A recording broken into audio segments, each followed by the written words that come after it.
What's going on, everybody, and welcome to the Real Word Podcast, a place where real thoughts, real ideas, and real words come to life. I'm your host, Drew, coming from San Diego, California. Thank you for stopping by, tuning in, checking out the channel. Make sure to like, share, subscribe, hit up all those links down below. And now, let's get into the episode. It is October 7th, 2020. It's around 7:25 in the morning. A little bit of a later start for me.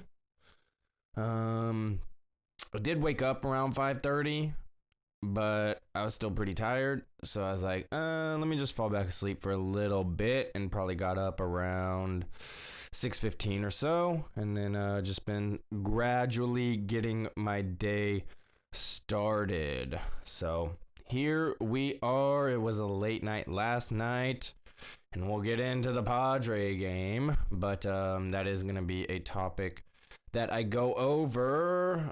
We have a few topics to kind of talk about. Just give you a little update on everything happening here, what's going on here. Then we'll talk some Padres, talk the latest about the Netflix situation. And then we'll talk a little bit about some Trump news that he said was going to be happening. And then, we'll just go over some things like that. Woke up with a little stuffy nose, little something in my throat, but I think I'm good. I should be good. I don't know.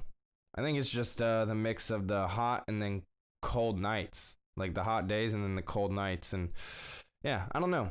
I don't know what's going on, but I feel fine. I just woke up with a little stuffy nose and a little something with my throat a little bit. Not a sore throat or anything, just kind of phlegmy. I don't know. Kind of weird. But yeah, so that's kind of going to be the outline of the show. Like I said, got a few of those things to talk about. Let's light this incense up.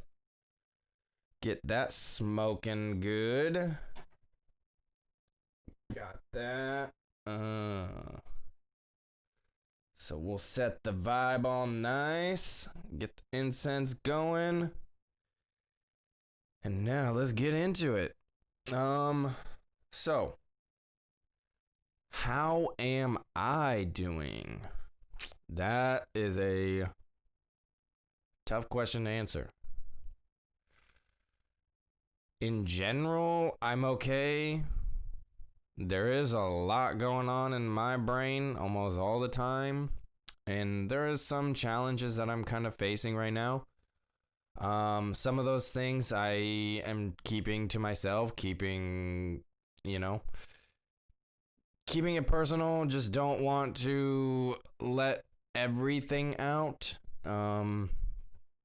Like I've mentioned before, it's just due to protecting other people and not wanting to hurt other people or get other people's business out there or whatever. So there's certain things that I'm going through that I'm kind of struggling with that, I'm not presenting. But it's for the better of the entire situation. Because I have my outlet, that I don't know. I would like to, but again, I don't want to mess with anybody's lives or hurt anybody or anything like that. So, excuse me, man. Not good. But yeah, so there's some things that I'm struggling with, but for the most part, I'm okay. I'm okay. It's a week into the sober October now, and I've hit all my goals so far. I've ran 4 miles each day, every other day, and then I've been doing the 80 reps of an ab workout, 60 squats, and 40 push-ups on the days after the runs. So that's what's going on here. I've been sticking to it. My body is pretty sore, but after this first week, it's getting better for sure. Like I'm still able to push through the workouts and everything, and it's a little less sore, but it's good. It's a good feeling to be able to stay somewhat disciplined and keep to this workout routine. And this is only 1 week in and still got a few more to go. So gotta just keep up the momentum, keep it going, and we'll see what happens at the end of the month. Appetite is still there, which is good. So I remember last year my appetite just depleted and I lost like a bunch of weight in that first week and a half or whatever, just going through the withdrawals of cannabis and things like that. But this time is much better. I'm able to get sleep still. Like, it hasn't really affected it one way or the other. Like, I'm still either getting sleep or not. Like, it just depends on the day. It has nothing to do with the withdrawals or the cannabis or whatever. It's just dealing with what's on my mind. And some days I'm fine and I can go to sleep fine, and then other days I'm not. So the first night was pretty bad, but I don't know if that was the cannabis or if it was just my mind going crazy with some things. So I don't know. I couldn't call it, but this time around it's much better. This year it's much better. And we're sticking with it and just moving forward with it. And I'm interested to see the results at the end of the month, like, because I took some pictures of myself before, and then we'll kind of see what it's like after. Just for my personal self, like, I'm not really trying to put that out there, but I just want to see for myself. And I'm feeling it in my core, man. My core is just on fire. It's a good thing, though. I mean, my goal is to maybe get some abs or something showing by the end of the month, because I'm working hard on it, man. I really am. I remember not too long ago, maybe a year ago or so. I don't exactly remember when, but I was working out pretty good. Doing some exercise. I don't know if this was when we were going to the 10th planet in Oceanside or what. I'm not exactly sure when it was, but I was starting to get some abs showing for like one of the first times ever in my life, and then something happened. Might have got injured or sick or something, and then my workouts just kind of went away, and then I kind of never got back to it. So that is a goal of mine, is to actually get some abs, man. Like, I know that's super like vain and stuff, but it's just something I've never really had. And, if I work out and just stay disciplined, it's like, that would be something cool to have happen, I guess. I don't know. That's just me. But we're sticking with it. Sober October. A weekend. I have my 4-mile run to run today. And, I'm not sure when I'll do it. I'm not sure if I'm going to break it up into 2 miles and 2 miles, or if I'm just going to run the 4 straight, or I don't know what I'm going to do, but that is the plan today, to get those 4 miles in, and then watch the Padre game later this evening. So, what else? Yesterday was cool. Me and Zach finally got to do another episode of the No World Order podcast, and we did that on IG Live. So you can go check out @the_No World Order podcast on Instagram. Go check out the latest Instagram TV, the IGTV. We talked about Donald Trump and the significance and the date of when he got COVID and our thoughts on that. We talked a little bit about this article from 2017 about this man this guy and his wife, in Arizona at Stardust Ranch, who was trying to sell his ranch, trying to sell that property because of aliens and stuff. And that led to a recap of The Vast of Night. I would definitely recommend that movie. I'm going to have to go back and check out the last 15 minutes of it, because the ending kind of lost me a little bit, but it was a good movie. I recommend it, especially if you're into 50s alien space type stuff.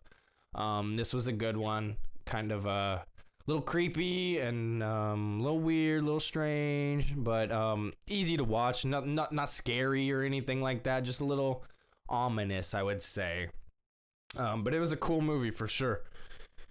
And that kind of led us into the heart of what we were going to talk about, which was like Roswell, New Mexico, and, you know, what happened in 1947 and Project Mogul and all of that stuff. And we give our thoughts on what we think happened and, you know, and then at the end, I don't know, I feel like we kind of had a little breakthrough of things. And yeah, I would definitely go check out that episode. The audio will be uploaded today here on YouTube, but you can go check out at @the_No World Order podcast on Instagram and check out the video format of it as well. But I thought we kind of got onto something at the end there. And we both kind of agreed, like, oh, okay, I could definitely see this being the purpose of why Roswell happened. So it was interesting, because, yeah, we didn't necessarily agree on everything with the whole Roswell incident and situation. And man, there is a lot of information to dive into with that. There's a lot of people, characters in place, and like you have to really be in depth. And I watched probably like an hour long, like 2 different videos that were about 25-30 minutes each, you know? And one was like a government official timeline narrative story, and then one was like a conspiracy theory timeline and narrative. So I was trying to get both sides and kind of piece it together myself. And like, don't get me wrong, there is some strange things with that whole situation. But even like both sides, both the government official side and the conspiracy theory side, both is like, yeah, well, there's no proof of anything that these crashes happened, like an alien crash happened or whatever. So that's where I have to line up. I'm like, I think a lot of people just made it up. I think memories are faulty. And it's hard to trust people, especially when you're getting information 2, 3, 4 decades after it happened. And most of the information is second or third hand witnesses, so people who weren't even there, or grandparents who told that, you know, it's just not it's not reliable information in my opinion. But you know, something could have happened. I don't know. I mean, I'm open to it, but if you go and listen to the episode, I feel like we kind of cracked maybe the code of why it happened. So I don't know. Go check it out. Tell us what you think. Leave it in the comments. But yeah, if you want to listen to just the audio, it'll be uploaded. But go check out the video on Instagram. That's the way to do it. Leave a comment and stuff. Got my Black Rifle coffee here. Good stuff. So yeah, that was yesterday. That was basically yesterday as far as that stuff goes. And now we got to get into the more serious stuff. God damn it, Padres. Oh, it's frustrating. It is frustrating. You know, it was interesting news that Clevenger got the start. You know, he got the nod to start, and then it just did not work out good. It didn't work out good. Pretty frustrating. But let's get a little recap of everything that happened. This is from USA Today. Dodgers break out in 6th inning, beat Padres in National League Division Series opener. In Arlington, Texas. It was a walk in the new park for the Los Angeles Dodgers to start the NL Division Series. The Dodgers had already drawn 9 walks before Mookie Betts got their first hit with 1 out in the 6th inning, and they went ahead to stay on Corey Seager's sacrifice. and they went ahead to stay on Corey Seager's sacrifice fly right after that in a 5-1 win over the National League West rival San Diego Padres in the opener of the best-of-5 series Tuesday night. Mike Clevinger made it only 2 pitches into the second inning in his postseason debut for the Padres before leaving hurt, and their heavily worked bullpen couldn't keep putting up zeros or keeping runners off the base, even when not giving up hits. Yeah, that was frustrating. It's like the bullpen, like, they had a no-hitter going into the 6th, but they had like 9 walks or something like that, and it was not good. It was frustrating. It's like they kept getting out of these jams, but you knew at some point it wasn't going to happen. And it's just, it's frustrating for Clevinger, man. It's like he's doing everything he can to, like, stay healthy and, you know, be there for the team and everything. And he wants to. You could tell he's hungry. He wants it. But there's something going on with his elbow for sure. So in his post-game press conference interview or whatever, he said like he's not giving up, and you could tell he was getting a little emotional. Like it almost sounded like he was about to cry, and you can just tell it hurts him, man. It hurts him to not be out there on the field, giving his all and giving his best for the team. You can just tell, man, and it's just rough. But hopefully they can keep working him out, keep getting him healthy, and, you know, maybe he can go another 3 innings later in this series in a couple of days or something, but not really looking good, but, you know, we'll see what happens. Game 2 of the series, which is being played in the new Texas Rangers ballpark, is tonight. I believe it's around like 6:10 or something like that. When Chris Taylor, the number 9 batter in the Los Angeles order, walked with 1 out in the 6th in a 1-1 game, it was the 9th walk through 27 batters, and the Padres were already on their 6th pitcher. Betts then doubled into the left field corner to break up the no-hitter, sending Taylor to third and setting up Seager's sac fly. Los Angeles added 3 more runs after that on an RBI singles by Justin Turner and Cody Bellinger. Another run scored on a wild pitch.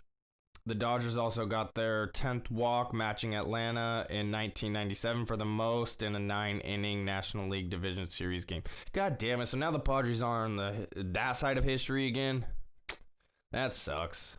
Dustin May, 1-0, the 23-year-old Dodgers right-hander who grew up about 30 miles away in Justin, Texas, struck out 3 over 2 perfect innings in relief of Walker Buehler. Garrett Richards, 0-1. The sixth of 9 Padres pitchers was gone after giving up the hit to Betts, and so was manager Jace Tingler, who was ejected by plate umpire Lance Barrett when making yet another pitching change. With injured starters Clevinger and Dinelson Lamet out for the first round, the Padres became the first team to use at least 8 pitchers in 3 consecutive playoff games. 9 relievers combined on a 4-hit shutout in Game 3. In the Game 3 clincher over the St. Louis Cardinals last Friday. The 9 pitchers in a 9-inning game is a postseason record, and the Padres have now done it 3 times in 4 games. Clevinger had left his last regular season start September 23rd after 1 inning because of an elbow impingement, but was added to the Padres' 28-player National League Division Series roster earlier Tuesday when he was named the starter for Game 1. The herky-jerky right-hander acquired from Cleveland in a 9-player trade August 31st, walked 2 and threw a wild pitch in a scoreless first. Tingler and trainer visited the mound after Clevinger went 2-0 on Bellinger to start the second, and the pitcher left after a brief conversation. It was only his second start since a 2-hit shutout in a 7-inning complete game September 13th. Buehler struck out 8, but the right-hander, who has dealt with blisters all year, needed a season-high 95 pitches to get through 4 innings. He walked 4 and allowed only 2 singles. That included Austin Nola's 2-out RBI single in the 4th that drove home Will Myers, who walked before stealing second base. In the stadium where the Padres began their record streak of grand slams in 4 consecutive games, Buehler walked the bases loaded with 1 out in the 2nd inning. And man, I'm telling you, I was like so excited there. But man, they they put so much into this Slam Diego, Padres, and all that, and they just haven't been hitting lately. They just haven't been doing it. Buehler got out of the jam with strikeouts of Jurickson Profar and leadoff hitter Trent Grisham, but finished that inning already with 53 pitches and more balls than strikes, 27-26. The Padres had lost 5 in a row when they got to Texas on August 17th, but hit grand slams in 4 consecutive games against the Rangers, 2 at the new stadium when the roof was closed, and then the next 2 games played in San Diego. That was also the start of a 7-game winning streak that pushed the Padres into the second place in the National League West for the rest of the season. So, Padres rookie left-hander Ryan Weathers made his major league debut throwing 1 1/3 scoreless innings. The 20-year-old, so crazy, 20-year-old. He's the second youngest player to debut in the postseason. Pretty crazy. 20 years old, man. 20-year-old Weathers became the second pitcher in 2 days to make his MLB debut in the playoff game following Tampa Bay reliever Shane McClanahan on Monday night against the New York Yankees. Weathers was a 7th pick in the 2018 amateur draft. He was 5th player in the big league history to debut in a playoff game. That's insane, man. That's so awesome. That is crazy stuff. Let's get into this too. So it touched on it briefly there. But the manager, Jace Tingler, manager for the Padres, Jace Tingler, got ejected in the 6th. And we'll just kind of read a little bit about that. San Diego Padres manager Jace Tingler was ejected by home plate umpire Lance Barrett in the 6th inning of the Game 1 National League Division Series against the Dodgers while making his 6th pitching change Tuesday night. It wasn't clear why Tingler was thrown out for the second time in his rookie season leading the Padres. Tingler was tossed while replacing reliever Garrett Richards just after the Dodgers' first hit, a double by Mookie Betts. The Padres sent a parade of relievers to the mound after Mike Clevenger left the game after throwing his second pitch of the second inning. It was Clevenger's first start since September 23rd. After Tingler was ejected, the Dodgers scored 4 runs in the 6th to break a 1-all tie. Garrett's replacement, left-hander Matt Strom, allowed a tie-breaking sacrifice fly before 4 straight LA hitters reached base. So, yeah, it was that was frustrating, man. Just the fact, I don't know, it seemed like right when Jace Tingler got ejected, that kind of took the wind out of the sails for the Padres, and it's like it could have gone one or two ways. The guys could have rallied for their manager who just got ejected, or it could have went the way it did, where it just kind of took the wind out of their sails and they weren't able to get anything going. And it was frustrating, but it was interesting because it's like the Padres are known to just kind of be pushovers, and they don't have tough managers or anything like that, but Tingler was pissed. He was pissed at the home plate umpire, and yeah, he was throwing some F-bombs and cussing on TV and stuff, and then they had to cut to commercial because they're like, oh, he's using some language that we should not be sharing, and it was pretty funny, but that got me fired up. I was like, hell yeah, this is what he needs. He got all up in his face and just started blah, blah, it was crazy. It was interesting, because you don't see that from the Padres organization that often, So I like that fire. I do like that fire, but it's like, it's just frustrating. But I understand, man. It's like, you can't argue balls and strikes, but it's like, dude, these umpires are so sensitive. It's like, they make such bad calls. It's like, if we can see on TV that it's a ball or a strike, and you're calling it the opposite, there's something wrong there. Like, the technology is there where all they need to do is be like buzz ball or buzz strike, Keep the rest of the elements of the human elements there 100%, but get these balls as strikes right, man, because that's where a lot of the arguments come from. And then that would clean up, that aspect of the game where there wouldn't be these arguments. And I don't know. I think these umpires just have these big egos where they don't want to be wrong or be talked down to or something. I mean, nobody really wants to be talked down to, but if you make a wrong decision, this is your job, man. You need to make it right, you know?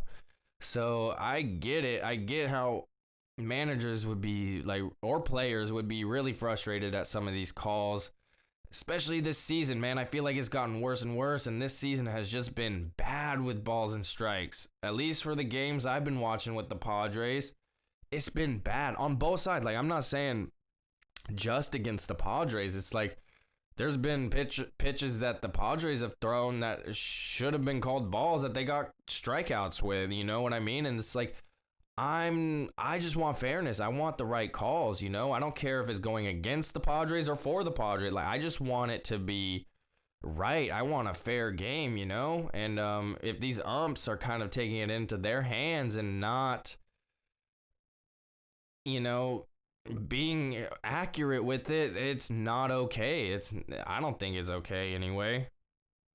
But yeah, it's frustrating. And, I mean, I'll say this, too. It's like the fans of the Padres, man, like, especially the ones on social media, I just cannot really stand them, man. It's frustrating because I love the Padres. I love the team and all of that. But some of these fans are just, I'm not calling them bandwagon fans because I know they're fans. Like, they've been fans for a long time, too, you know? I'm not saying that. They're probably bigger fans than me because they probably go to the games and like all the time, like, you know, but there was this one guy, this kid or whatever, I don't know. He made this video at the beginning of the season. He's like, oh, we're coming for that ass. And it's like, yeah, it was cool. It was fun, whatever. I didn't really like the video. Pretty dumb in my opinion. Just trying to cut this like WWE style promo. It's like, whatever, dude. You got viral from it, or you went a little viral, cool. But then everybody was like, oh, we need him to make a new video. We need him to make a new video for this series before this game and all this stuff. And then he just makes this video just talking shit on the Dodgers. Why? What have the Padres done to prove that they can really hang with the Dodgers? Nothing. They haven't done anything. And then they go out there and just get kind of like whooped up. Not whooped up on, but like typical shit, you know? So I don't like how the fans are like, oh yeah, we're the Padres. This is a new Padres. They haven't proved anything yet. Yes, this is a new team. Like, this isn't the old Padres, but they still need to prove themselves. And this is why I don't want the fans anywhere near the stadiums, because it's like the fans always put out negative energy, bad energy. And I would rather them just kind of chill, you know? Like, I don't know. Maybe I'm wrong. Maybe I'm the outlier on this one, but I'm okay with that. I'm definitely okay with that because, you know, just stop doing that, you know? Just stop. Just watch the game, enjoy it, and if they win, they win. You know, save these videos for the end when they win. Not before, because then you're going to make yourself look stupid. It's dumb. Oh, it just drives me crazy. But, you know, it is what it is. That's what the Padres get. It's just frustrating. Because I love the team. I love the Padres. Especially this team. This team is awesome. But these injuries came at the worst possible time, man. It just sucks. It sucks for them for sure. As far as that aspect is, you know.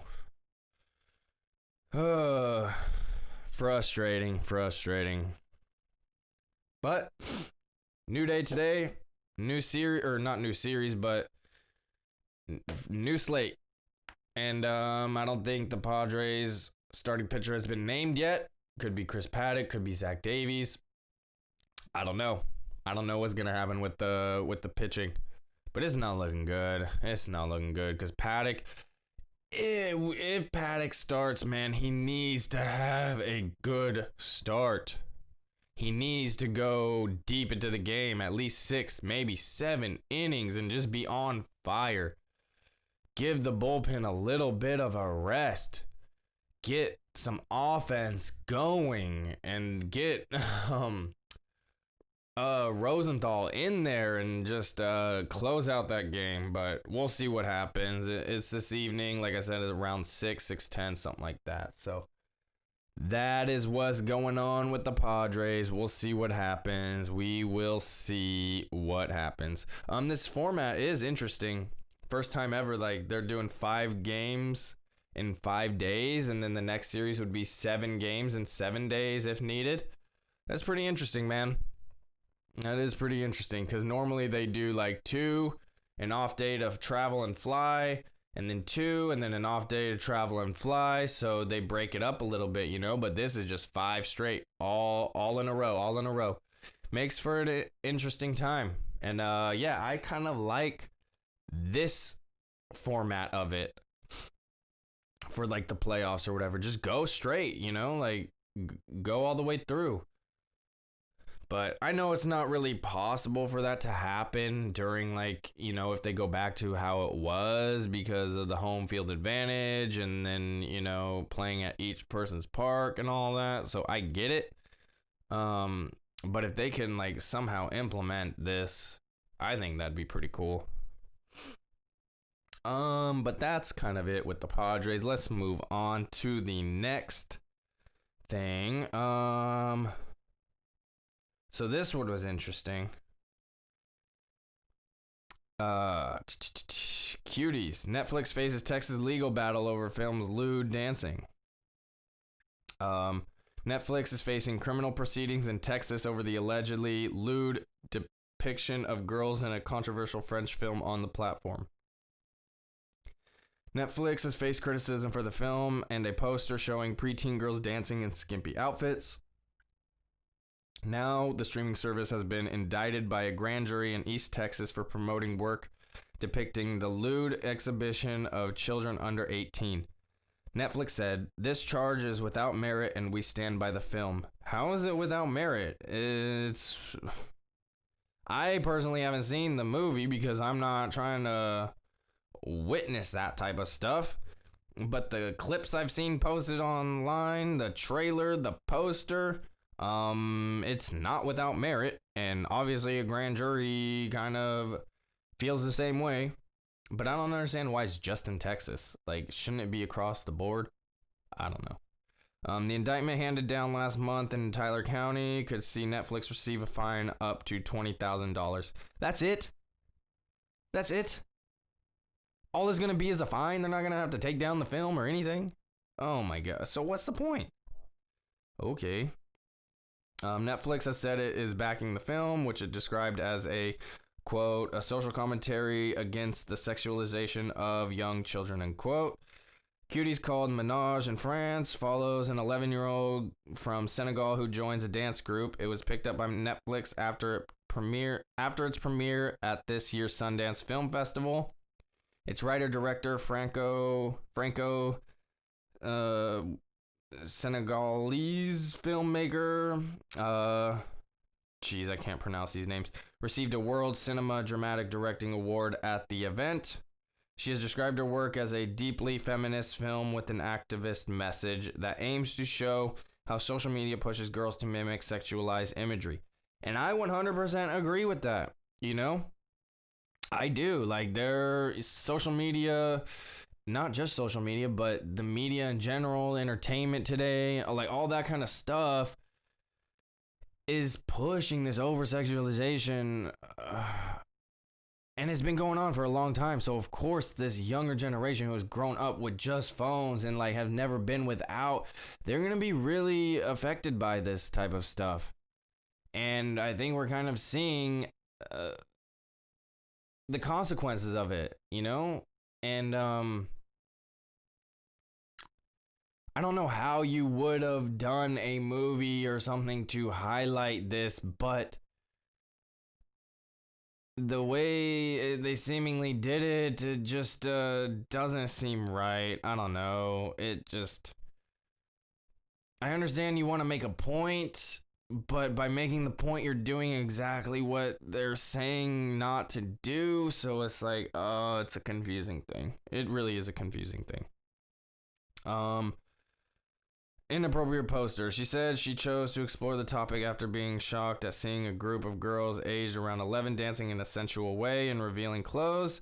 The film became embroidered in controversy in August when Netflix used a provocative poster image to promote its September release. Netflix later withdrew and apologized for the image, saying it was inappropriate and not representative of the film's content.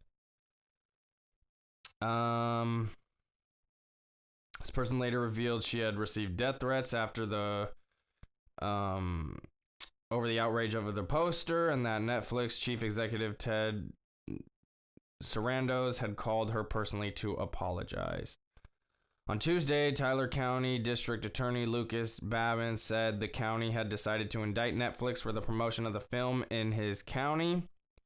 According to the court filing, Netflix knowingly promoted work that, quote, depicts the lewd exhibition of the genitals or pubic area of clothed or partially clothed child who was younger than 18 years of age at the time the visual material was created, which appears to be pure interest in sex. Mr. Babin is the son of U.S. Congressman Brian Babin, who last month co-signed a letter alleging that Cuties, quote, clearly meets the U.S. legal definition of child pornography. Quote, it's disturbing to see a mainstream media company promoting the sexualization of children, the Republican politician wrote. Quote, it shouldn't be allowed. Exactly. It should not be allowed. 100%. It's not okay. Like I said, I understand kind of where their head was at, like trying to bring awareness to this type of stuff. But with bringing awareness to it, you kind of are doing the exact same thing that you shouldn't be doing. And then, like they said, if you're filming these girls, these little kids in these outfits and all of that, and there is laws against that. There is. I've looked it up just because of all this going on, and I don't know how they can get away with it. I really don't. It doesn't sit right with me. It makes me feel really queasy just kind of thinking about it, man. I don't like it. I don't like it at all. Crazy. So, but I don't understand why it's just happening in this one county in Texas. Like, and then it would only be a $20,000 fine. Okay. Like, that's nothing to Netflix. Of course they're going to take that. Like, something really needs to happen. Pull the film. Like, goddamn. I don't get it. I really don't understand.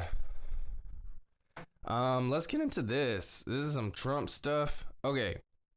So, this was interesting because everybody's been saying October is going to be like the month for some stuff going down as far as Trump arresting people or false flags, or, you know, people haven't really been able to pin exactly what is going to happen, but people are saying October is going to be a hot month.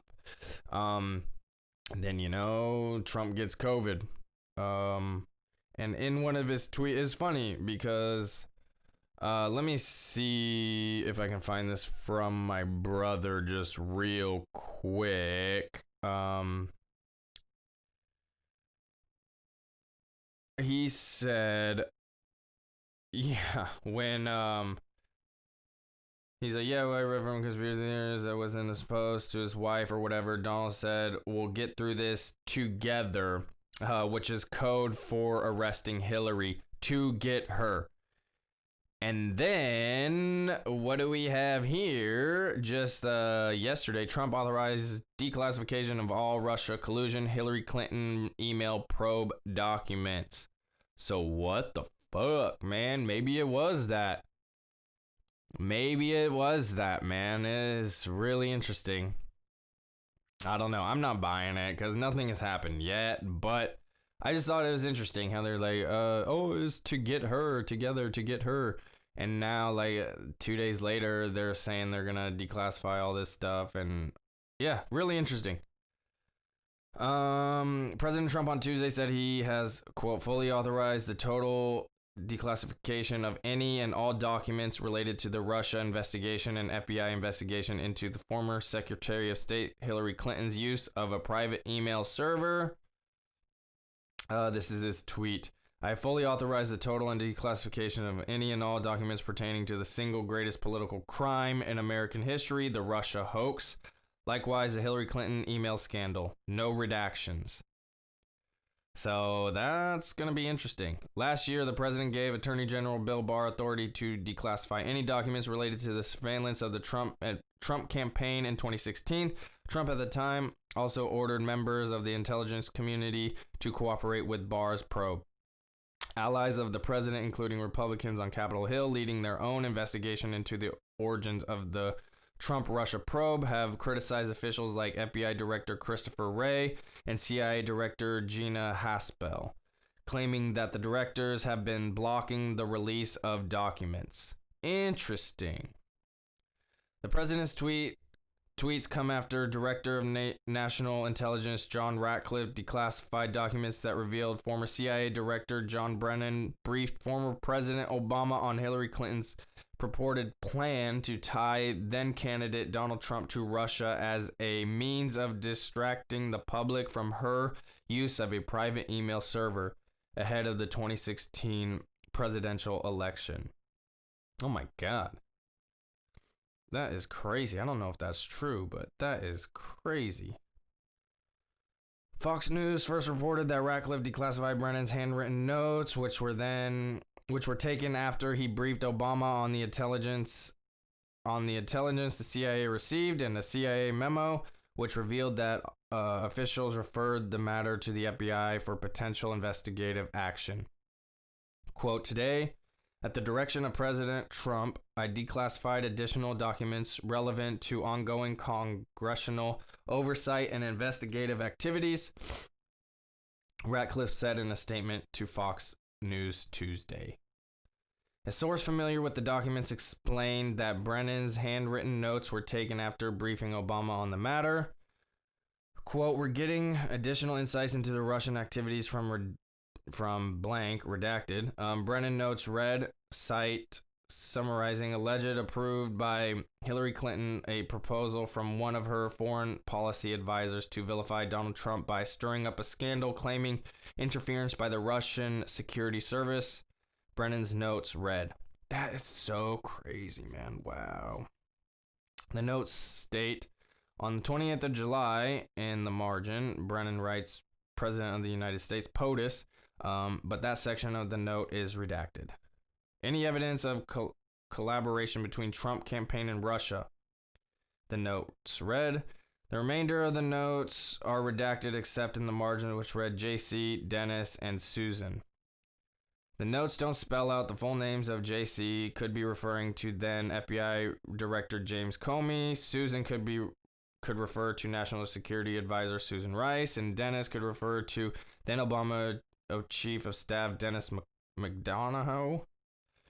The declassification comes after Ratcliffe last week shared newly declassified information with the Senate Judiciary Committee, which revealed that in September 2016, U.S. intelligence officials forwarded an investigative referral on Hillary Clinton's purported approving a plan concerning U.S. presidential candidate Donald Trump and Russia and hackers hampering U.S. elections in order to distract the public from her email scandal.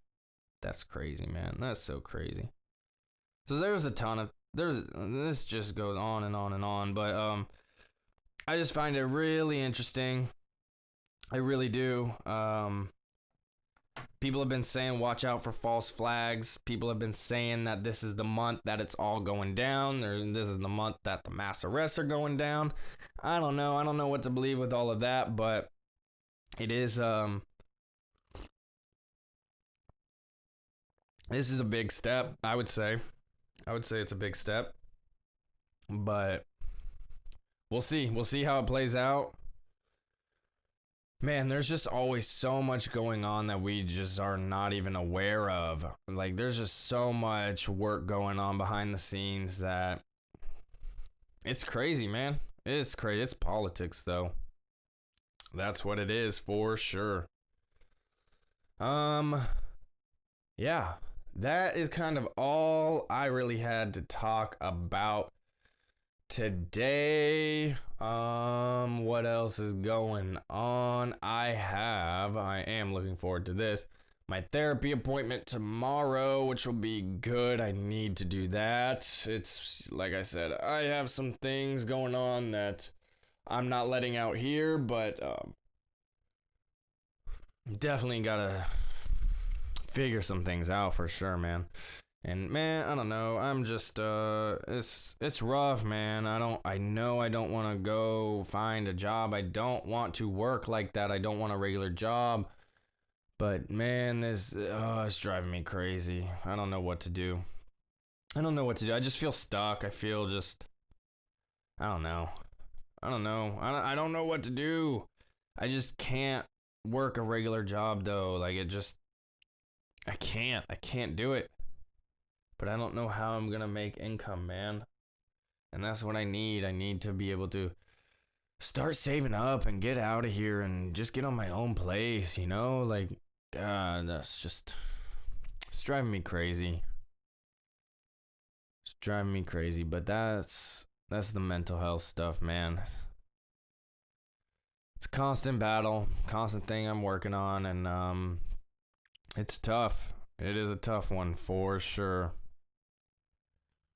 But gotta figure it out. Looking forward to my appointment tomorrow. And yeah, I'm just gonna be staying disciplined with this sober October. I'm not gonna be smoking. I don't do anything else. So that's the only thing I gotta really, I'm not even worried about it because it's like I have bud here, I have wax here, but I'm not tripping on it. It's more of the staying disciplined to work out. That's where I find myself struggling. But I've done it every single day so far, so just got to stick with it. And even when I'm not feeling like it, just still get it done. Like last night, I saved my 80 reps of the ab workout till way late in the evening. But I still got it done, still got it done. So I'm proud of myself for that. I gotta chalk up the win for myself. I gotta start praising myself when I do these things. I gotta stop beating myself up. I really gotta change my thought patterns on things, and it's tough though. It's tough. This is, like I've said before, this is like 25 something years or so of bad behavior that's been learned, and I'm trying to get better. I'm trying to change these things, but how do you change something so quickly after so many years of just learned behavior? It's hard to break that cycle. It really is. Some days are better and then some days are not good, And that's just what it is, and that's how it goes. So just got to deal with it. Just got to keep facing it. And like I said, I got to just change the mind, the thought process, and just try and talk to myself better, I'm very negative and hard on myself a lot of the times. And the good positive talk to myself doesn't really last that often because then I just slip up and fall apart, and yeah, it's just frustrating. I don't know. It just seems like I always make the wrong choice with things. I don't know. I was struggling yesterday. A friend needed help, but I didn't want them seeing me kind of depressed and down and all of that, so I didn't give him a ride or whatever, didn't help him out. I tried helping him out in another way, but the money I sent wasn't going to be there for 2-3 days, so it just fucked things up, man. I feel bad. I feel guilty. But it's like I tried, I didn't want, it's just, like I said, I just make the wrong choice every single time, and I don't know. kind of burying this at the end because I know a lot of people won't listen to the end, but it is what it is. So that's what's going on here. Looks like it's perfect timing. The incense is about to be burned out, so I am just gonna end it here. A little bit shorter than normal, but you know, oh well. It is what it is. I appreciate everybody if you're still listening. If you did listen, make sure to like, share, subscribe, hit up all those links down below. I will be doing live stream gaming tomorrow for an hour or two, a couple hours or so. We'll see what happens. Got my therapy appointment tomorrow that I'm looking forward to. That's like 11 to 12, something like that. And yeah, man, I'm just going to try and stay focused and stay getting better. That's all I can do.